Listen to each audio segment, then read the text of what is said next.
the case for war that's being made in this kind of combined government, this sort of combined merging of powers between America and Israel, where there is almost a kind of in terms of decision making, intelligence sharing, cooperation, and influence. It's almost that you're looking at one kind of complicated, interrelated, fluid kind of regime between Washington and Tel Aviv. The cases for war that are being made at the moment are Cuba next, and the word that is emerging is Turkey. And I believe that America, once its full humiliation in Iran has been realised, the next target, which is already under intense economic attack, is going to be Cuba. And Cuba offers Trump something kind of irresistible. Cuba offers Trump, what he believes will be an easy win. I'm not so sure. I think the Americans, again, to occupy Cuba fully, would need to have a vast troop build-up. It's a difficult terrain to occupy. Lends itself, as Castro knew, to guerrilla war, and also Cubans will fight to the end. There is a small population of kind of fascist Cuban emigres in Florida, but Cubans themselves will fight to the end of that. I'm absolutely certain. And it will be an occupation, and it will need to be a kind of an occupation in totality.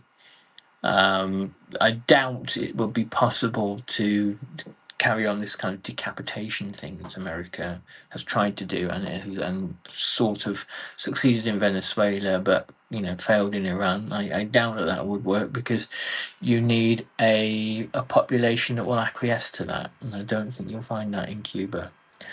In addition to that, the Israelis are making noises about Turkey. Now, that may come to nothing.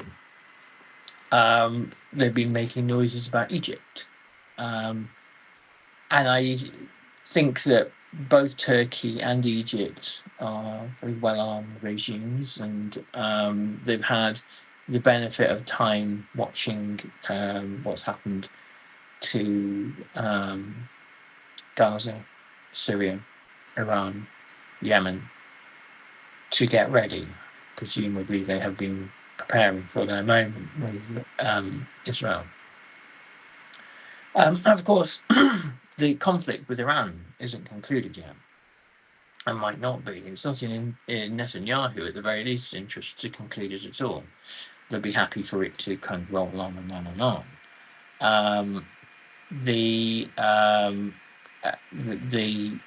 planned attack against Turkey is, again, looking at taking out a regional rival, that has had an influence in Syria. So I presume greater control and greater influence in Syria. Israel has invaded southern Syria, and has essentially occupied territory there since the fall of the regime, before the Assad regime, and so there is a kind of there is a sort of rationale there. I'm not entirely sure it's going to be that easy. It's an extremely well-armed country, and if NATO still exists at that point, which it still in kind of some form does, the Turks would be well within their rights to trigger Article 5 of the of the NATO treaty, and ask for all of the NATO members to get involved. Again, this would be, of course, the end of NATO.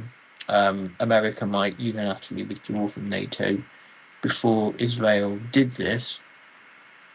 So those are two of the kind of countries that will be on our, in the headlines in the next, I think, few weeks and months. And what strikes me as significant here is kind of this sort of the rolling nature of conflict. The fact that the moment that one conflict ends, or is somehow kind of put on ice, another begins. And my question is, I mean, firstly, at what point do we look at this as a world war? Or at what point do we look at this as America and Israel combined as a kind of like a new kind of axis waging war on virtually everybody else? I mean, I think it's a reasonable thing to say that we exist in a world war at the moment. And the only reason why perhaps it's harder to see that is because our model for what the two world wars were kind of an Anglo-French and eventually American in the First World War alliance, kind of allied against the Central Powers. And the fact that European powers are sort of, they have a kind of a lot more antipathy towards this particular venture, except Britain, which would love to be involved if it could be, but it's, for political domestic reasons, it can't be. It doesn't follow the kind of the model of what we think of as world wars. I mean, and partly that is because in the 21st century, wars between the great powers that are nuclear armed at any rate are kind of are basically impossible. But we have now one declining power in the guise of the United States, and another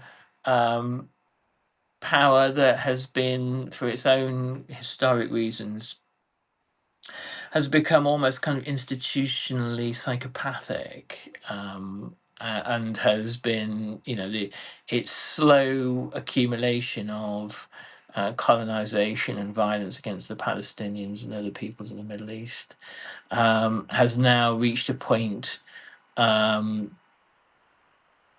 and this is perhaps predicated on assumptions around American decline, where all of the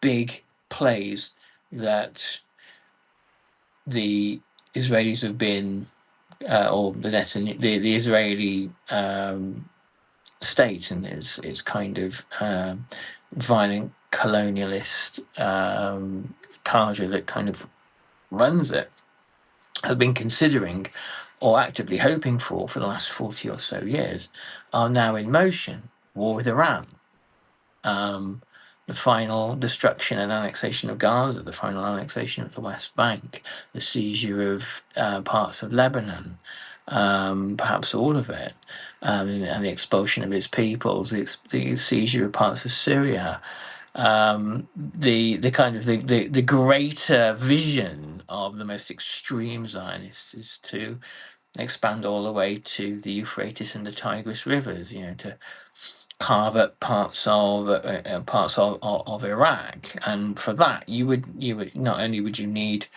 to defeat Iran, you'd certainly need to defeat Turkey as well, and it goes without saying you'd need to defeat Iraq. And all of this is only possible if you draw in the United States permanently. Now, what happens when Trump leaves office? If he leaves office, I mean, in what happens in the midterms when Trump, as is suspected, loses both houses? Do he and the people, the architects of this conflict, say to themselves, it's so important for us to carry on that we need to really upend American democracy finally? I'm sure that that's what Netanyahu would want. I'm sure that's what Trump would want, Whether there are sufficient people in the Republican Party that are willing to go to those lengths remains to be seen. Whether Trump has not just the political power but the institutional power of courts willing to ratify certain measures, whether he has within kind of organizations like ICE a kind of brown shirt tier there, ready and waiting, that will do as he wishes and rip apart the Constitution and the country. It is a moot point, but I would imagine that they will not,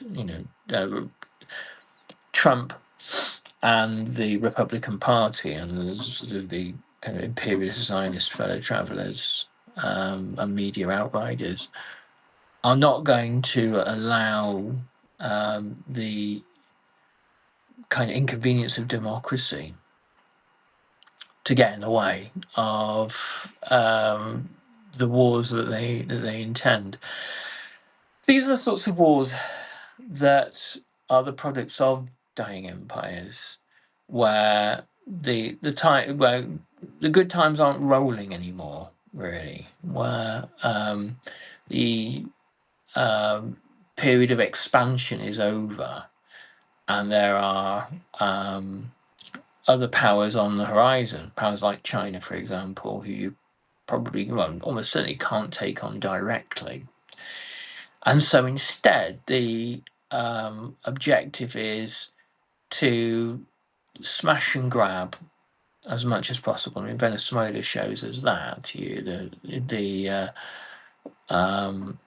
plan there has been to hijack the country, decapitate the leadership, and then loot it of its mineral resources. There are US forces in Venezuelan cities there as a kind of an occupying militia to intimidate the Venezuelan government into reminding them who's there and where the mineral wealth is going to go. I think that there was some kind of bizarre belief that this could be achieved in Iran. And when it would appear that that's not possible, then Trump is definitely looking for his exit from Iran.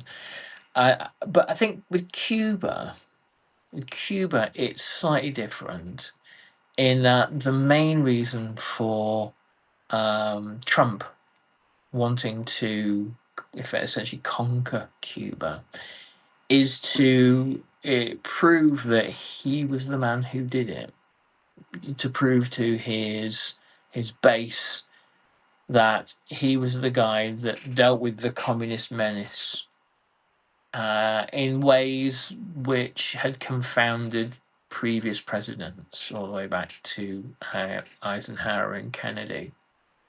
I think it is as banal and pathetic as that. Whether ordinary Americans will consent to further wars in their name is a really, really different matter. And I suspect, and I do hope, the answer to that is no. Anyway, have a good week, and I'll do a little update tomorrow. Take care. Bye-bye.